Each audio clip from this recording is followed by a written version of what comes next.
What's good, YouTube? House of Champions here, and Team Innovation YGO and I are going to be working together today to bring 10 cards that we think should come off of the ban list.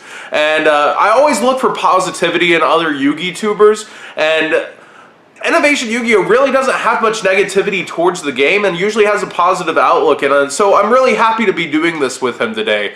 And let's go ahead and go over our 10 cards. 5 from me, 5 from him. Let's do it.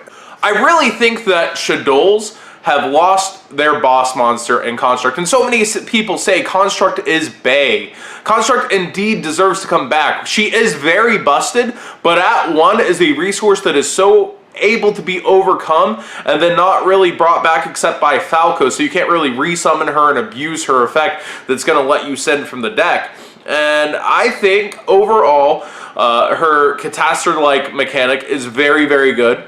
And Shadows need it. They need it to be able to do anything. And even at 1, then you're playing Protect the Construct. And we see in Necros that doesn't work with Protect the Unicorn. It's not good enough. So I definitely think that Shadows deserve Construct back to 1.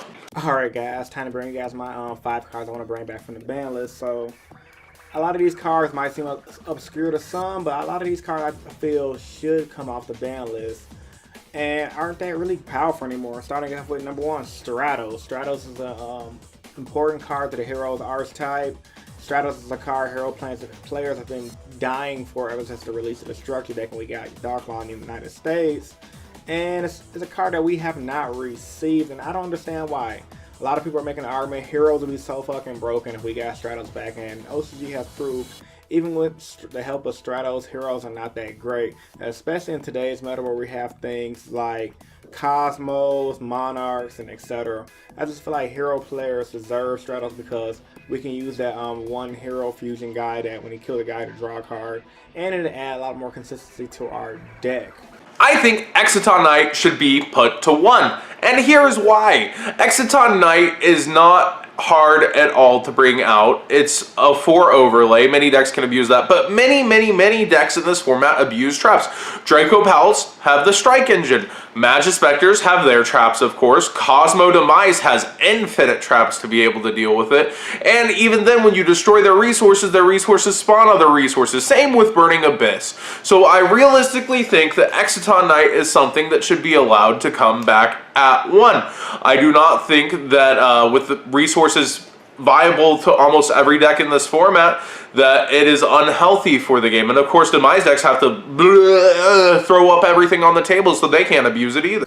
Number 2, I have CYBER-STEIN. Now CYBER-STEIN is an amazing card that the OCG has been having at 3 right now, and at TCG we haven't even got it back despite the fact that we had it banned since the mid 2000s.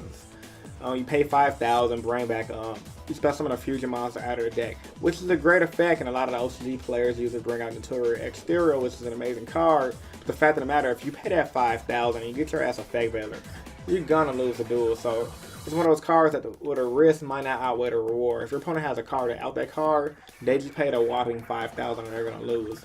So with that being said, I would love to see CYBER-STEIN come back, just to see how it'll shape up in the meta, and I just want to play with the card and get the opportunity to see what the card can do over here in the space against decks like Cosmos. Tribe Infecting Virus to 1. Now Mermails need something. Atlanteans need something to garner consistency, and we've often seen a card bring a deck back from the brink. Neptibus almost did it for them, and they topped a few events. But Tribe Infecting Virus can use its effect multiple times per turn and pitch water cards for your costs. And I think having a monster that is also a 4 that was be able to just field wipe consistently would be very healthy for the deck, and wouldn't be that unhealthy for the format. You're still using a lot of your once per turn effects in order to pitch for him, but he's also very strong and will help the deck continue to combo. So I think that they already have stuff that help with field wipes, but instead of having to use those resources on specific things that are monsters, you can now use your things that destroy face-up cards or face-down cards on other things. Number 3, I have Cyber-Jar. Now, Cyber-Jar is one of my all-time favorites. Effect-based reads for you guys that did not get a chance to play with the card. When it flips up, destroy all monsters on the field. then your opponent reveal the top 5 cards of your deck. For every level 4 or lower monster that can be special summoned, you can special summon the monsters face down in defense position. Now, the reason why I think this card would be great coming back off the ban list, and why it can probably has a chance to come off the ban list now that I think about it, we have the new Subterror archetype that can be abused in, and we have the Tremid that it can be abused in. So overall, CyberDrive is just a solid card. Once again, just like CYBER-STEIN, I want to see how it shapes up in the meta. And I don't think it'll do that much damage. We have Monarchs currently that contributed out of the way. We have a lot of cards that says pop 1 card on the field, destroy that card, target that card. So I don't think it'll be as powerful as it used to be. It's just one of those cards that came back. It's semi-good, but it's too slow to be used in everything. Return from the different dimension. Now, this card is truly busted, but in a format where everything goes so quick, I think you would have to dedicate a lot of strategy in order to banish your monsters and your resources, and on top of that, be able to protect return for a turn. So it's a very powerful card, but its problem even back in the day was that you would often destroy it during your opponent's turn and they would get no value out of it, even activating it. So it's very apparent to me that return could come back and not have that big of an impact. You would have people trying to make decks maybe even around it, but it's 1 card, it's not searchable, and you have to wait a turn to use it offensively. So it's very, very hard to say that it would actually have that big of an impact coming back. Number 4, I have Heavy Storm now. Some people are thinking, hell, we can get fucking Harpy's Feather Duster back and be good. I personally think Feather Duster is like, maybe right now. We still want people to have a chance to use their rogue decks. So Heavy Storm is a great card to bring back to 1. I mean, it's pretty fair in my personal opinion. I never see what a card got banned. Destroy all spelling targets on the field. What is there not to love about the card? I feel like a lot of players needed to face off against decks like the Card of Demise decks, and decks that just like to hide on traps like Burning Abyss.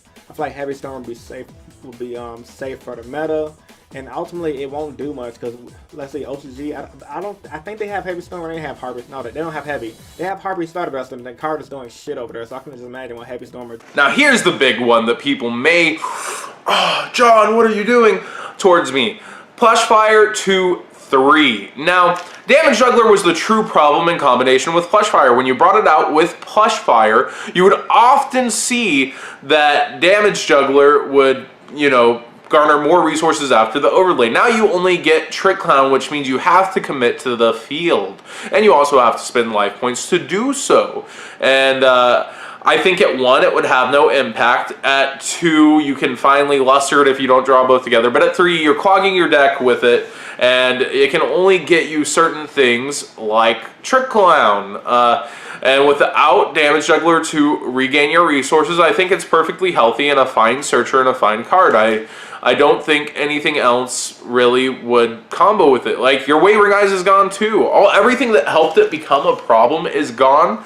And I think Plushfire is pretty innocent. I think it could come back at 3.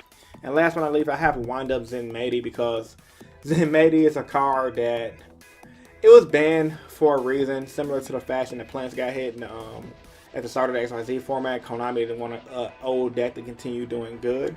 And I feel like right now, hell, I fucking say Insectors too. Insectors and Windups can get some of their power back, and I don't believe they'll be wrecking the meadows. I think Windups has Zenmaity at 2 or 3 in the LCG, correct me if I'm wrong, and the deck ain't doing that high. Now, in my opinion, you can bring Zenmaity to 3 and ban Wind Up Hunter and you're good to go. So that way you don't have to deal with the Wind Up lose. But this was my list. Tell me what you guys thoughts in the comment section. Think about my list in the comment section down below. I'm going to pass the mic back to Jonathan from House of Champions. Thanks for clapping, bro. Peace. So if you enjoyed this video with me and Team Innovation Yu-Gi-Oh, give it a like and let me know what you think in the comments about both of our picks, and let me know what you think on my channel about Team Innovation Yu-Gi-Oh. Definitely cool to finally do something with other tubers.